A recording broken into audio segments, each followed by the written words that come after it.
Olga, dá pra se manter na Austrália trabalhando part-time? Olá, eu sou a Carol Duarte, eu moro aqui na Austrália desde 2017 e eu quis trazer aqui hoje um tema que eu sei que muita gente se pergunta e eu também me perguntei quando eu vim pra Austrália pela primeira vez, que é, e aí? Se eu conseguir trabalhar no visto de estudante ali pelas horas permitidas, eu vou conseguir me manter? Vou conseguir pagar as minhas contas? E é disso que eu quero falar aqui hoje. Eu quero trazer para você um pouquinho dessa realidade, trazer quais seriam as dificuldades e como que você pode fazer também para amenizar essas dificuldades e ter uma experiência melhor aqui na Austrália. Desde quando eu comecei a pesquisar para vir para a Austrália, isso foi se confirmando cada vez mais ao longo do tempo que eu estava aqui, eu vejo que tem muitas pessoas muito positivas, que sim, tudo dá e tudo pode, e aquelas pessoas muito negativas, que se você for ouvir, você fala, nem vou fazer intercâmbio não vai dar certo. E aí eu resolvi trazer aqui um pouquinho da realidade da minha experiência também, para poder te ajudar a se preparar aí para esse período que eu sei que é muito, né, a gente está sempre se questionando muito e com muita insegurança e muitas dúvidas. Pois bem, eu vou fazer na minha unha aqui e a gente vai conversando. A primeira vez que eu vim para a Austrália foi no mês de 2016. E naquela época, o custo de vida era muito baixo. Eu lembro de chegar aqui, eu peguei primeiro um short term, né, um aluguel, que era $150 por semana. E aí eu morei em alguns outros lugares, sempre em casa dividida, na verdade eu dividi até o quarto, né? Mas eu lembro do máximo que eu cheguei a pagar aqui, foi uma coisa de uns 200 e poucos dólares por semana. E a gente sabe que a parte mais cara do custo de vida aqui na Austrália é o aluguel. Por quê? O transporte, geralmente você consegue já entender quanto vai ficar. Em Sydney, por exemplo, tem um cap, né, no transporte público. Em alguns lugares, eu lembro, por exemplo, que em Melbourne, dependendo da região que você for morar, você consegue ter o transporte até gratuito, né? Então, o transporte público, eu lembro que na minha época, o máximo que dava para gastar na semana, usando o mesmo cartão, era $50. Imagino que não deve estar muito diferente disso. Então, isso é fácil de entender. O supermercado, a gente consegue fazer uma compra bem baratinha, uma média e uma muito cara. Até hoje, se eu falar, não, quero economizar, quero segurar as pontas, eu consigo ir no supermercado e fazer uma compra, né, sei lá, gastar 100 conto, 80 que seja, ou até menos, dependendo do tanto que eu vou comer de carne ou não. Agora, o que realmente deixa as coisas complicadas é o aluguel, é o que mais pesa aqui. E aí, então, nesse primeiro intercâmbio, esse aluguel variou aí de 150 a 220. Quando eu voltei para a Austrália novamente, no finalzinho de 2017, eu lembro que eu peguei uma suíte, eu dividi uma suíte, se eu não me engano eu pagava assim uns 220, 230 para poder dividir essa suíte com mais uma menina. E aí eu dividi a casa com mais 5, eu acho. Então era mais ou menos por aí. E depois disso eu fui morar com o meu marido, né? Na época meu namorado, e a gente pagava um aluguel de 450 num apartamento de um quarto só para nós dois. Então dava aí uns 225 para mim, né? Eu pagava metade. E nessa, assim, as coisas ficavam mais fáceis porque o aluguel é muito barato. Então nessa época, por exemplo, que eu morei com ele, veio o Covid. E quando veio o Covid, muitos lugares que estavam alugando, na verdade deram desconto. Então a gente passou a pagar 420 por semana. E eu lembro que assim, celular até hoje eu pago $25 por semana. Ainda pago muito, acho que na época eu ainda tinha aqueles planos mais baratos que usam assim, usa a Vodafone, usa a rede da Telstra e tudo, mas é de uma companhia mais barata. Eu, né, tinha assim, esses custos de vida, essas coisas mais baratas, sei lá, internet, uns $60 por mês e tal, a internet da casa, né? Eu lembro que a gente chegou, nesse momento, a juntar uns $1.000 cada. Foi a época que a gente tava para comprar um apartamento aqui. Então, foi, assim, muito mais fácil a vida. E aí, passou o Covid, abriu as fronteiras, muita gente chegou. E aí a Austrália começou com essa crise imobiliária, né? Então, antes disso acontecer, a gente mudou de apartamento. A gente adotou 2 gatinhos e aí a gente queria mais espaço para eles, mas, né, animal tem muita energia, precisa de correr. Gato não é igual cachorro que dá para levar para o parque, né? Então tem que ter espaço em casa. E a gente foi para um apartamento pagando 580 por semana. Já era um apartamento maior, de 2 andares, com 2 banheiros e meio, 2 quartos, vaga de garagem, academia, enfim, piscina, sauna, essas coisas. E aí, como começou a faltar imóveis, as 2 vezes que a gente teve que renovar o contrato desse apartamento, houve aumento do preço de aluguel. E no final das contas agora, a gente já estava pagando 880 por semana. E foi até um período assim meio complicado, né? Porque a gente começou a empreender, meu marido começou a trabalhar 100% na empresa e tudo que a empresa fazia era reinvestido.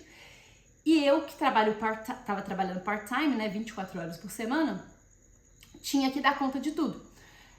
Eu ganhava aí, nessa época part-time, um salário bruto de um pouco mais de $1.500, mas se você comparar, você vê que boa parte desse salário era simplesmente pro aluguel. Agora, é bom já fazer um disclaimer nesse momento, porque não é todo mundo que vem pra cá e que consegue um emprego part-time que vai ganhar um valor desse por 24 horas de trabalho, né? Existem alguns fatores aí. Primeira coisa é que eu trabalho na minha área, então é muito mais fácil que você tenha, inclusive, um contrato de trabalho quando é um emprego profissional, por alguns motivos que eu vou falar daqui a pouquinho. Outro fator também é que quando você trabalha por muito tempo fazendo a mesma coisa, você acaba tendo um salário maior, então eu já estava fazendo isso há algum tempo. E a terceira coisa é que eu sou qualificada, tenho uma graduação no Brasil, então tudo isso conta. Porém, existe, se você vem para a Austrália já com uma graduação, um curso técnico, alguma coisa assim, existe essa possibilidade sim de você trabalhar na área. Eu já ajudei uma centena de pessoas a conseguir emprego na área aqui na Austrália, muitas delas começaram assim como eu. Meus 4 primeiros empregos foi no visto de estudante. Hoje em dia eu já sou residente permanente e ainda trabalho part-time, né? Então existe essa possibilidade sim. Eu tenho até uma consultoria, né, gratuita, se você tiver interesse, dá pra você clicar no link aqui embaixo. Mas a gente sabe que muitas vezes quando a gente chega aqui na Austrália, a primeira coisa que a gente tá, precisando ou inseguro é em relação ao inglês. Então, a gente já sabe que por conta dessa insegurança no inglês, muitas vezes o que a gente busca mesmo é um emprego mais operacional, porque a gente se sente mais tranquilo em fazer coisas operacionais se não for utilizar a língua para se comunicar. E eu até contei em um outro vídeo sobre isso, né, da história da uma colega de trabalho minha, que nós duas estudamos no mesmo nível de inglês, na mesma escola. Naquela época, ela estudando inglês, ela é portuguesa. Ela já buscou emprego na área e começou a trabalhar na empresa que eu fui trabalhar com ela anos depois. E eu, super insegura, ainda voltei pro Brasil, estudei muito inglês no Brasil, estudei muito inglês depois que eu cheguei aqui. E passaram-se muito tempo, eu fui buscar um emprego para trabalhar junto com ela e eu ainda estava insegura com o meu inglês. Então, eu vou até deixar esse vídeo que eu conto sobre isso aqui, porque esse vídeo explica até como que você pode, com o inglês que você tem, buscar algo mais relacionado à sua área ou dentro da sua indústria mesmo. E aí a gente sabe que assim, se você for trabalhar no emprego operacional, que foi como eu comecei aqui quando eu cheguei pela primeira vez, por exemplo, né? Eu não tinha inglês, então eu fui buscar um emprego como runner, que é aquela pessoa que só entrega a comida e a bebida na mesa. Quando é assim, você geralmente vai ser contratado como casual. Alguns tipos de emprego, eles também abrem aquela possibilidade de trabalhar no ABN, né? Que é como se você tivesse o seu próprio CNPJ. Eu acho que equivale um pouco assim ao MEI que existe lá no Brasil, né? E aí fica um pouco complicado de você conseguir trabalhar assim certinho aquelas 24 horas. Por quê? Quando o emprego é casual ou é no ABN, a grande diferença disso para o emprego part-time seria exatamente o fato de você não ter o empregador não ter essa obrigação de te dar esse horário de trabalho, esse horário não é regular. Então, pode acontecer, por exemplo, de uma semana você ter 20 horas, outra semana você ter 26, aí na outra semana você tem 16, na outra semana você tem 24, então pode ser muito incerto. Então, uma das dificuldades na hora que a gente vai pensar assim, vou conseguir trabalhar por esse período aqui, conseguir pagar meu custo de vida? É isso, é que a gente tem que levar em consideração que se você for trabalhar em empregos casuais ou empregos no ABN, nem sempre você vai ter aquelas 24 horas toda semana.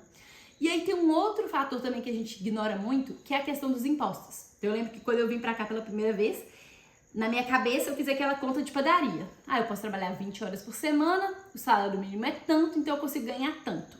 No mínimo tanto, né? E eu lembro de fazer essa conta e assim, pra mim fez todo sentido. Custo de vida apertadíssimo, era uma coisa de, sei lá, uns $400. E eu falei, beleza, vamos que vamos. Só que a gente esquece de uma coisa importante, que são os impostos. Então, como é que acontece? Bom, eu posso fazer depois um vídeo só sobre isso, explicando certinho, mas primeiro que dependendo do seu salário, né, você já vai ter que pagar algum imposto. Então, toda vez que você for receber, já vai descontando ali. E o que acontece muitas vezes é que, assim, por exemplo, nas férias você pode trabalhar por muito mais horas, né? E foi o que eu fiz, por exemplo. Só que quando você trabalha por muito mais horas, quando o empregador vai pagar o seu salário, ele não te paga considerando somente o que você já trabalhou antes. É como se eles fizessem uma simulação assim. Essa pessoa está ganhando esse tanto essa semana. Se ela ganhasse esse tanto por todas as semanas, quanto de imposto que ela teria que pagar? E aí eles fazem esse desconto. E aí, muitas vezes você trabalha muito, mas muito desse dinheiro é cobrado de imposto e você vai receber ele de novo, só que lá no final do período fiscal, né? Que aqui na Austrália, no final, o período fiscal termina em junho, final de junho. Então, às vezes a gente também esquece de contar que na semana você não recebe 100% daquele valor, sempre vai descontando esses impostos, que dependendo do tanto que você receber naquele ano todo, pode ser sim que você receba muito dinheiro de volta no seu tax return, né, no seu imposto de renda.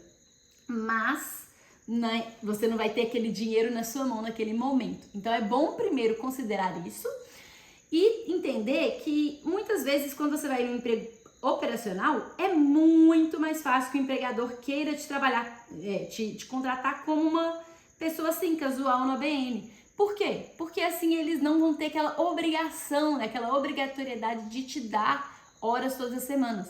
Sem contar em vários outros benefícios que eles não vão ter que te dar. Isso faz com que você fique um pouco mais barato, faz mais sentido para as empresas ter funcionários assim. Falando em benefícios, eu vou deixar um link por aqui, de um vídeo que eu fiz sobre os benefícios de trabalhar aqui em um contrato de trabalho part-time ou full-time, né? Trabalhando aqui em um período, meio período ou período integral. Então assista esse vídeo também, só para você entender os seus direitos aqui na Austrália, para quando você já chegar preparado ou preparada. E aí você pode falar assim, Carol, do jeito que você tá falando, tá parecendo mais que você é das negativas, né? Então não vai ter jeito, vai ficar difícil. E não, gente, a questão não é essa. Eu acho que uma das coisas que eu mais tenho visto, assim, atualmente, são pessoas reclamando de que vieram pra cá achando que a realidade seria uma, e quando pisaram aqui na Austrália, foram surpreendidos negativamente, achando as coisas muito mais difíceis. Isso impactou muito a experiência aqui na Austrália. Então, a primeira coisa que a gente tem que ter em mente é qual que é a realidade, pra gente conseguir se preparar psicologicamente mesmo e entender como é que a gente vai fazer as coisas acontecerem aqui. A segunda coisa é a questão de conseguir se preparar financeiramente. Então, assim, se você sabe que, chegando na Austrália, com inglês muito fraco, podendo trabalhar só em emprego operacional e tudo, se esse for o meu caso, eu posso ganhar ali perto do mínimo, então como é que eu posso me preparar financeiramente para não passar tanto aperto? E como é que eu posso me preparar também, que seria o terceiro ponto, para eu chegar na Austrália de uma forma, né, de forma que eu consiga ganhar um pouco mais. Então, já estudar inglês do Brasil, o máximo possível, né? Hoje em dia com tanto curso online, que fica super baratinho. Eu, por exemplo, no período que eu fiquei aí no Brasil, entre um intercâmbio e outro, eu estudei muito. Eu fiz coisas pagas também, mas eu estudei muito pelo YouTube, por exemplo. Então, tem muita forma de estudar e fazer com que esse inglês já chegue aqui no nível melhor. Porque quanto melhor for o seu inglês, melhores são os empregos que você pode conseguir e melhora o salário. Então já tem como se organizar em relação a isso. Outra coisa, qualificações, né? Às vezes você ainda não tem um curso técnico ou uma graduação, então você pode fazer uma qualificação em alguma outra coisa. Agora não, tem curso técnico, tem uma graduação, consigo pensar aqui em empregos operacionais relacionados à minha área, para eu poder já buscar algo em um operacional mais estratégico, chegando em uma indústria que possa pagar um pouco mais, tem essa opção também. Então é bom a gente já ter essas ideias para a gente não chegar aqui e ir com a manada, só fazer o que todo mundo faz. Porque existem muitas possibilidades e muitas vezes a gente nem entende, nem sabe, nem cogita essas possibilidades e acaba só vivendo o intercâmbio do coleguinho que as outras pessoas fizeram.